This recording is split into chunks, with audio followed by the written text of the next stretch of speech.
Welcome back to another edition of Political Breakfast on WABE. We are so glad that you're here and that you're joining us, and you keep joining us week after week after week. So again, thank you so much for being here. I'm the host, Lisa Rayam, and with me today are our strategists, Republican strategist Brian Robinson and Democratic strategist Tharon Johnson. Hello to both of you. Hope you had a great weekend. You know, Lisa, you and I, we ran into each other at the Driscoll Arts event. Wonderful event, yeah. Yeah, wonderful event. Really, really good turnout. I want to start by saying congrats to all the UGA Bulldogs who went, and the draft fantastic. So proud of them, particularly Amarius Mims and Brock Bowers, who were first rounders. A lot of great guys in the later rounds. I do, every year UGA fans hope the Falcons will get one of our top guys. We never do. And I have never seen so much blowback on the Falcons as what we're seeing right now with the first round pick. So, hey, they're smarter than I am. They know more than I do. I trust their judgment at the end of the day. But, boy, I have never seen such negativity. And I hate to see that for this young man who seems to be a really good kid. And Lord knows he is talented. So Michael Penix Jr., just know we don't dislike you here. We don't. You may be a great Atlantan. We just question the strategy, and we look forward to being proved wrong. Yeah, I mean, everybody knows I'm a recovering and consistent Falcon fan. Still recovering from the Super Bowl loss, recovering fan.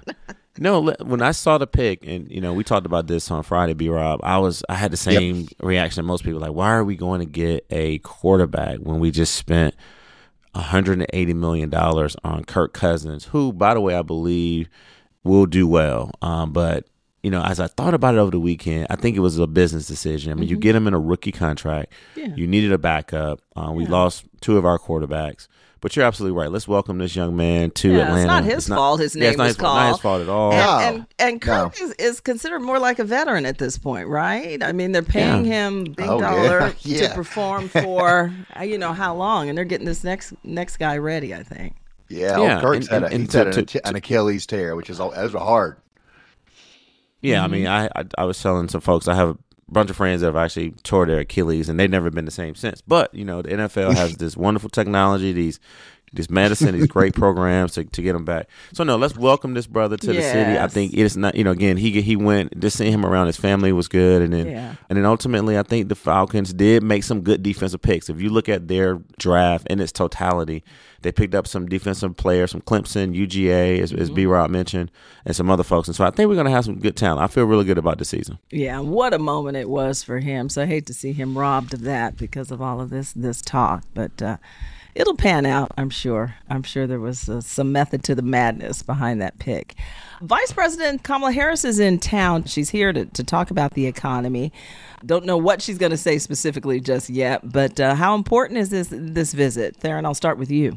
Well, I think, Brian, correct me if I'm wrong, this is her 12th visit to the state since she's been, I think, Lisa, you gave us that stat. And so to me, that speaks to two things. One, Georgia is a battleground state and is a very important state for this administration. However, I worked on 2 presidential campaigns, and I know that you do not send your principal to a state unless you really feel like, one, there's some things that you can be proud of that you can promote there.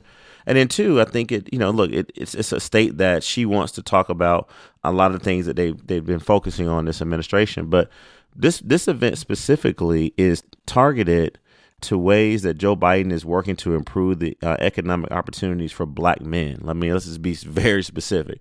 When I heard that she was coming back to the A and was going to be on the south side of Atlanta near the airport, and I think in the city of College Park at the Georgia International Convention Center, but specifically talking about the economic agenda for Black men and this tour that she's doing is very important for a few reasons. One, we know that we talk about Black men and their influence in the voting, and Republicans have made a conscious effort to try to get some of the more moderate, conservative-leaning Black men. And so the common thread that I hear from Black men, Lisa, is that when they look at both parties, it's really simple. They want to be able to provide and protect for their families, right? So providing means you got to have a job. Providing means that if you want to be an entrepreneur, if you want to, to look at federal programs that can assist you in your business, this is what this administration has done. And so the second thing is when it comes to protecting your family, particularly with Black men, you got to basically make sure that you understand the laws and understands the opportunities that are there for you. So I just think that the vice president is going to be surrounded by a lot of Black-owned small business leaders, particularly men. And there's also ways to improvements around healthcare and infrastructure. And then last thing I think she's going to really highlight on, which the administration is really quadrupling down on, is the direct impact that this student loan debt forgiveness, has really been impactful in removing barriers from people and helping these families build wealth. And so you're going to hear a lot of different things from her, but I'm really just happy that the vice president is back in Atlanta and talking about economic opportunities for Black men. I think it's very telling that she's coming here to speak to Black men because it really demonstrates a topic we've been discussing here on Political Breakfast, the weakness of the Biden administration with that key voting bloc. Hugely important for Democrats to win nationwide, but more key, huge to winning in Georgia. And we're already seeing not only some peeling off of Black male voters, you're seeing some peeling off of Black Gen Z voters, women and men, young voters who are upset about this Gaza-Israel situation. We're hearing about it at Morehouse, for example, one of the most prominent HBCUs in the country. So when Kamala Harris is coming here, when the vice president is coming to Atlanta to speak to someone that they need so desperately, they should be in a get out the vote type operation by this point in an election year. Instead, the Biden administration is having to come in and do a persuasion operation. So they got to accomplish one of two things. One, they got to bring them back home. And some of them, as Tharon and I have discussed here, some of them are going to come back home. Particularly if they begin to feel that the economy's a little better toward as the year moves on, I think some of them are going to come home. And if they can't get them to come home, they got to get them to stay home, right? Don't vote at all, because the worst case scenario is them showing up to vote for former President Trump. Now, some of them are. That, it's not going to be an overnight miracle where Republicans get some explosive growth in the Black vote, but there is going to be incremental growth in the Black vote, particularly Black men. So Kamala Harris is doing a two-step here, trying to make sure that this very important voting bloc stays with the Democrats and eventually turns out for them, or is at least not motivated to go vote for President Trump. So it's not playing from a position of strength right now. Really, where you really want to be if you are the Democrats coming to Georgia, which they isn't a must win for the Dems, but is a, would sure be great if you win for the Dems. They need to be focusing on the suburban voters who have been Republicans but are leery of Trump, that Tharon likes to talk about so much. That needs to be, when they feel like they've shored up their base, you're going to see folks like Pete Buttigieg, the people like the transportation secretary who was here doing something at the airport last week, people like Gina Raimondo, who actually I'm a big fan of because she's a pragmatist who's got her head around economic issues and is very impressive, probably too moderate to be the Democratic nominee in the future, but she should be. So you're going to start seeing those folks coming down and begin to do some suburban events, some metro Atlanta events, maybe some stuff in Savannah, for example. That's when you're going to know the Democrats think they're in a stronger position. Let's talk about that all-important voting bloc, Tharon. If Black men left, where did they go and why? Why? I don't think we've ever heard specifically why they're not standing with Democrats, if that's true, and why they're leaning towards Trump, if that's true. Well, let me real quick. I disagree with the premise of B-Rob's sort of rebuttal to my amplification of why she's coming back for a 12th time and specifically talking to Black men. It's because the administration has proven that they have actually delivered on economic opportunities for Black men. So they're not coming from a position of weakness. It's a double down effect to say, hey, this is what this administration has done for you. This is an official visit. This is, by the way, this is not a campaign visit. So no, they're actually strengthening up a base that is going to remain with us. And I just want to remind B-Rob, too, he knows this.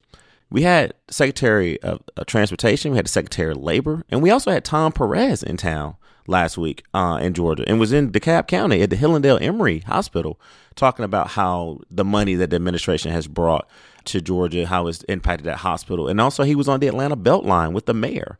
And so you see all these administration officials, and they're not coming again from because we're not doing well here. They're coming here because they're just reminding the voters of how this administration, contrary to the past administration, has delivered specifically on things when it comes to infrastructure, jobs, transportation, the environment, and also talking about enhancements to the airport. I mean, they just did a big widening of the D concourse. And I don't know when the last time y'all been on the D concourse, but it's a very narrow area. And so we're talking about millions and millions of dollars that are being poured in. Now, let's get to the point about black men. Look, I'm not going to come on this show and be disingenuous. I spend the majority of my life talking to black men, right? Because whether it's my brother, my uncle, my mentors, people who are very impactful in my life, they just happen to be mostly, black men, right? The common thread, Lisa, to answer your question is this. Again, I go back to it's providing and protecting for your family.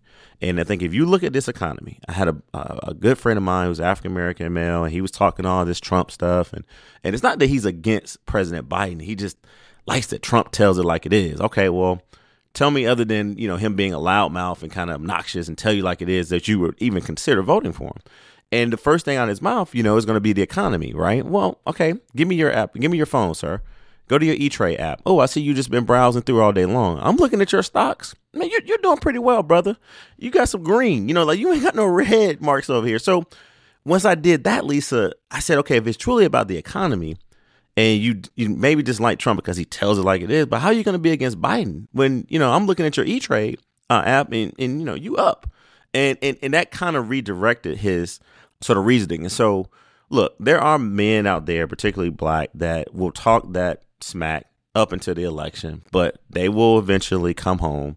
And we have seen a small percentage of them entertain the Republican Party. Now, get to the disaffected Republican voters in the suburban areas. I think that the one thing that has not been highlighted enough, Lisa, is that we're seeing a lot of those people come home. I'm seeing them. I'm hearing that they're showing up at the Biden offices. They've opened up, I think, 3 offices in the metro area. I'm seeing more local elected officials come out as surrogates for President Biden. They've been doing a lot of events. They did a women's event for Biden. They're doing some Young Dems events for him. And so I think those suburban voters are definitely paying very close attention. And, you look at how the president was did a really good job at a correspondence dinner. I mean, we need more of that. We need him out and people can see him after 10 o'clock p.m. as the comedian reminded people. So I feel real good. I'm going to be honest with you. I was not feeling this way 3 months ago, definitely not maybe a month ago, but I feel real good at where we are as far as not just the surrogates who are coming to the state. I hear Wes Moore is coming back.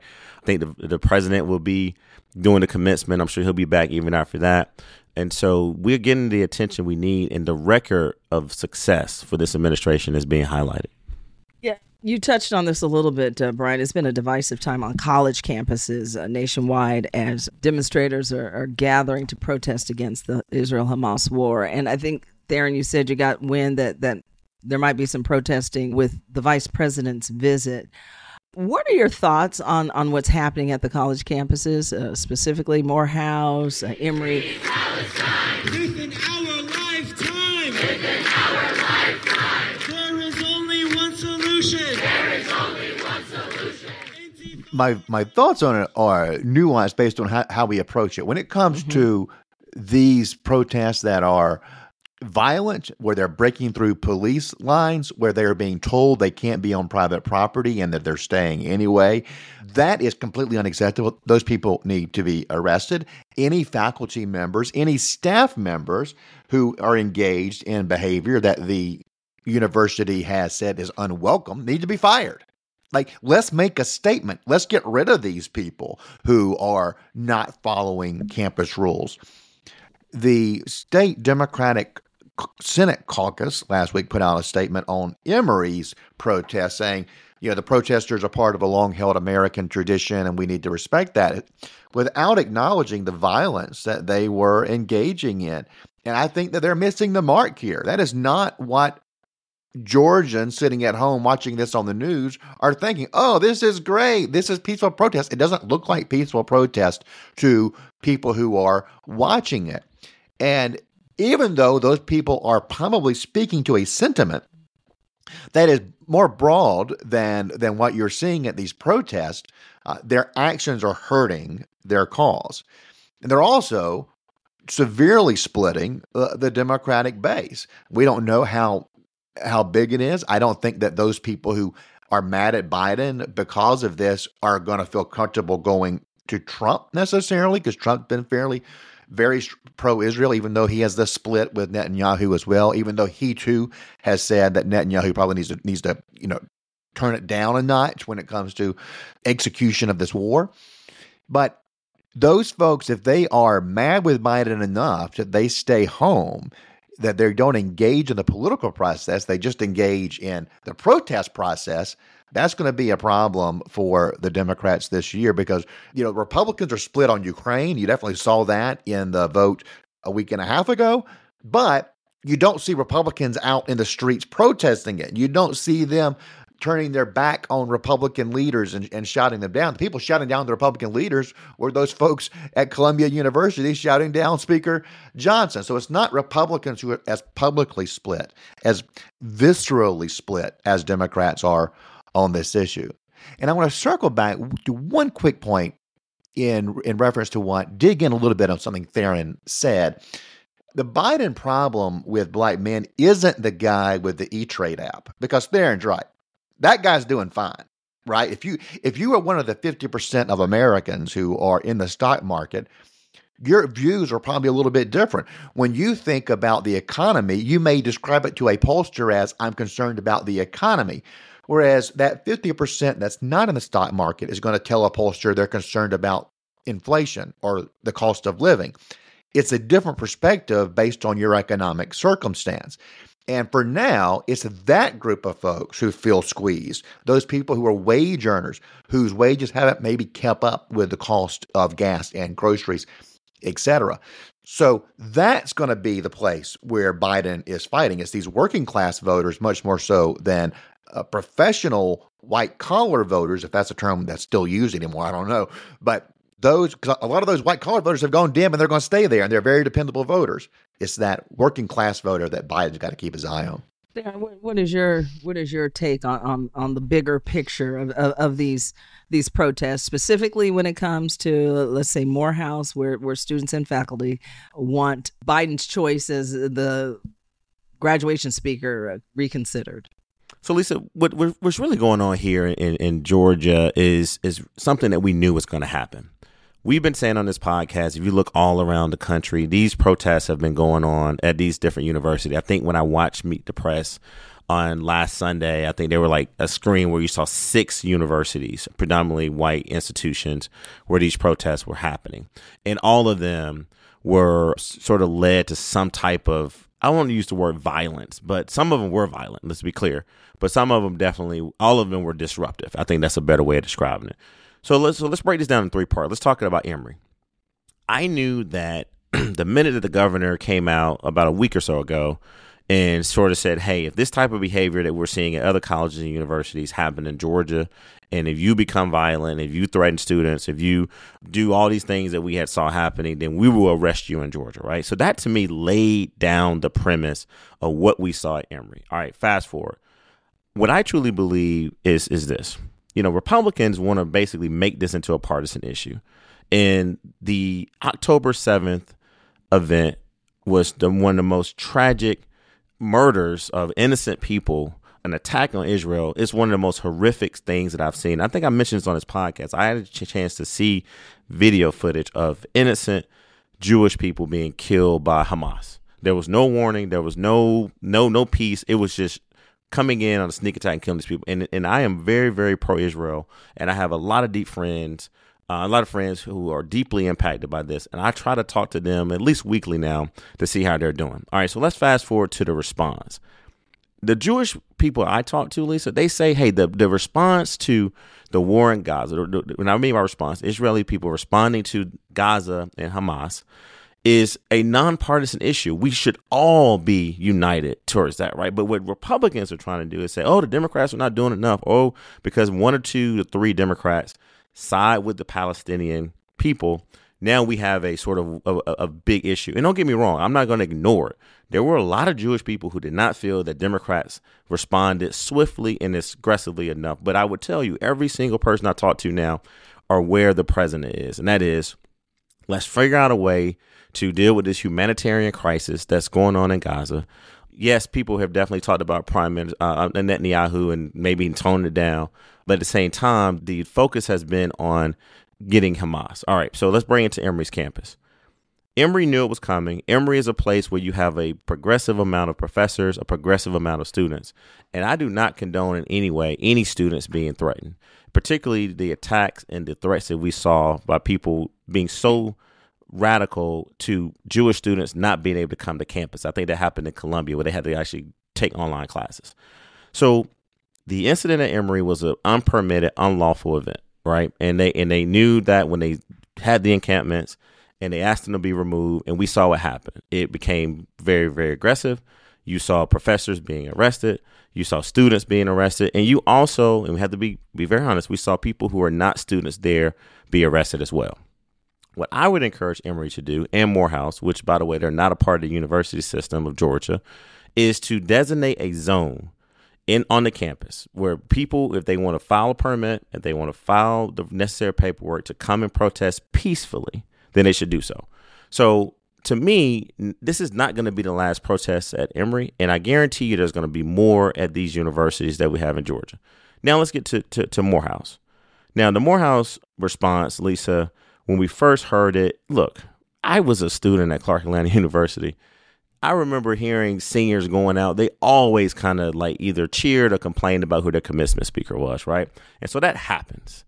So let's be clear. Like, I guarantee you it happens at UGA. I'm sure, Kennesaw State, like all these places complain about their commencement speaker. Now, because it is a sitting president, that became news, right? And it's definitely tied to the president and the war that's going on in Gaza, but it's also tied to other things. I called someone on campus and spoke to the SGA president. His name is Makai Perrin, and this is what he sent to me.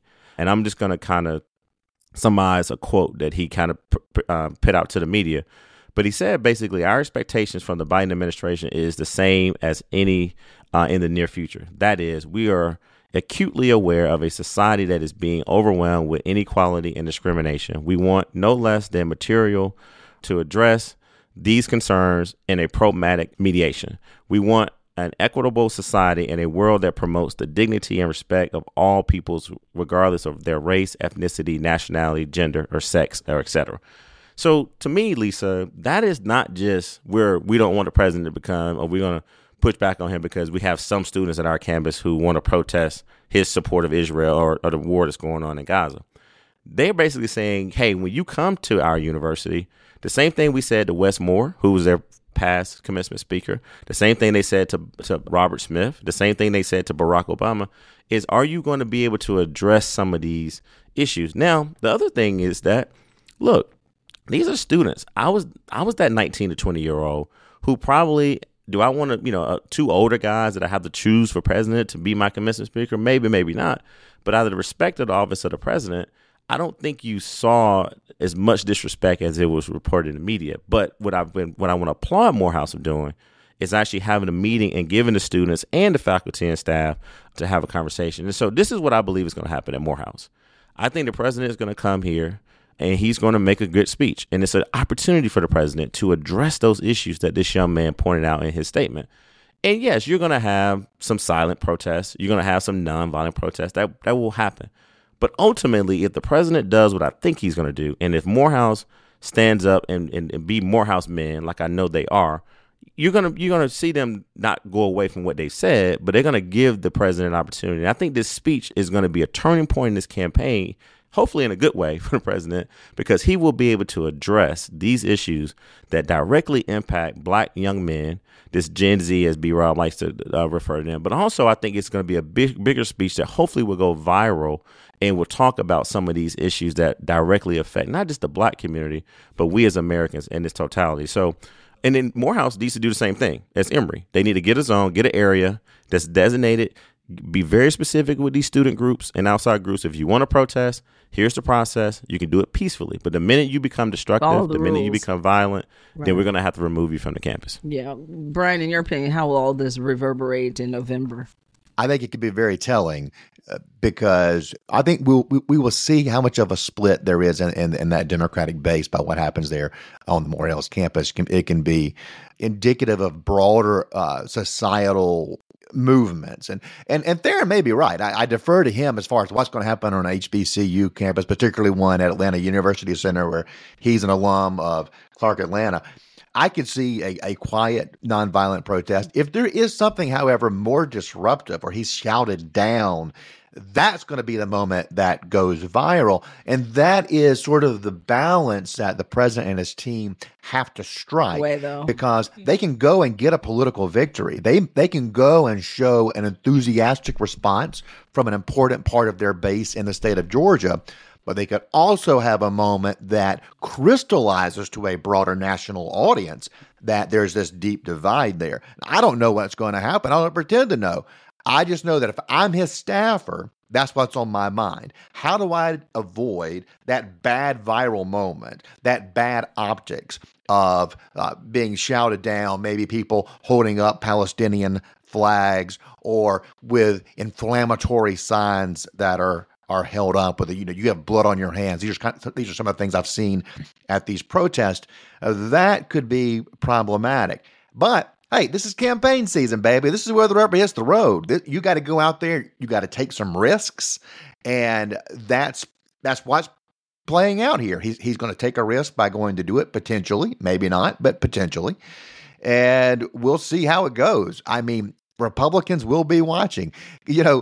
Because there is this battle for those votes, which is great. That's good for those voters, that there's a battle for their votes today. When President Trump came here for his fundraiser, he went to a Chick-fil-A there by the Atlanta University Center in Vine City. And we talk about going viral. Those images of Trump with black workers there at that restaurant did go viral, at least within the conservative media landscape. That was something that was seen and discussed within that ecosystem. Real quick, Lisa, this is the thing that's frustrating. So we're talking about a Chick-fil-A visit where it was clearly staged by a woman who's a known black Republican versus, let's play this out now. Here I am, I'm back. I know people tell me I've been a little calm the last month, but now I got to get a little riled up. We're talking about a president who came to town, who did a big fundraiser, and nothing wrong with raising money, and went to a Chick-fil-A in a black area and had staged Republican black people there. And yes, some of those workers were not Republicans. But the one part that went viral is when this woman, I forget her name, tells the president, "I love you." She's a Republican, right? So that was staged. Versus a vice president, Lisa, coming to town, going to a convention center with hundreds of black men owners who are going to be there with their families, by the way, and saying, "This is what we're doing for you." The president coming back and saying, "Hey, Morehouse, one of the best HBCUs in the country, coming to talk to black men about their future and what he's going to do." You see what I'm saying? Like, this is the difference. So, okay, the divide thing, B-Rob, I kind of agree with you. I think the divide is not as bad as it once was. But yes, we do have a challenge in our party. But let's talk about what Republicans are doing for black people versus what the Democrats are doing for black people.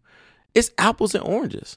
And so what we got to do, Lisa, is not fall into the trap, and which is why I have to push back so aggressively on this podcast. If Republicans were coming to us with viable solutions, things that's going to help us with jobs, healthcare, education, transportation, then we can have that conversation. But they're not doing any of that. And then the last thing I want to say is this really quickly. And I was talking to a former elected official. I won't say who it is, but they reminded me what we saw at Emory, to me, and I'm not blaming Emory totally, but what we saw at Emory was not the Atlanta way. We are the birthplace of the civil rights movement. We have shown the world how you can have a non-violent protest that does not end with state troopers, okay, who are good men and women. We've defended them. I think they do really good jobs, but them carrying out professors, aggressively tackling people. There are demonstrations, there are examples of how you can do it the Atlanta way. And what we saw on Emory's campus was not the Atlanta way. Now, the second thing I want to say is this whole thing about unlawful, unpermitted demonstrations. I want to remind people the Edmund Pettus Bridge, Bloody Sunday, was a unpermitted, unlawful march that happened where you had innocent people who were going across the bridge because they wanted the right to vote. And yes, it did end with John Lewis getting his skull cracked. So this whole notion like, oh, because it's unlawful and it's unpermitted, we have the right to just go and disperse them violently. No, give them an opportunity to do it peacefully and do it the Atlanta way. And that's the thing that just really concerns me that, and again, no just attack on Emory, but I just think that we got to figure out that this can't happen in Atlanta. And if it does happen again, I'm afraid that other cities are going to get the permission to do what we saw at Emory. And I think that Emory will learn from that incident. There are a lot of people quietly criticizing how it was handled. But at the same time, Emory had to do what they needed to do to protect their students. But I just think that there are many, many demonstrations. There have been many protests in this state and in this city where we've been able to let people nonviolently protest unlawfully and unpermitted. I'm not saying they shouldn't get a permit. If you do want to protest, you should go through the process. But let's not act like the Vietnam War marches. The March on Washington was a unpermitted, unlawful march. So we've been dealing with this for decades. But these institutions, they better communicate with folks, have a plan, and let's just try not to have what happened at Emory happen again in Georgia. Well, as we leave you this morning, protests underway at UGA and Athens this morning, and reportedly more arrests happening as we speak. So we'll probably follow up more on this later in the week or even next week. Thank you so much for joining us for this edition of Political Breakfast. Brian and Tharon, talk to you in about 2 days. Looking forward to it. Thank you. A lot going on in Georgia.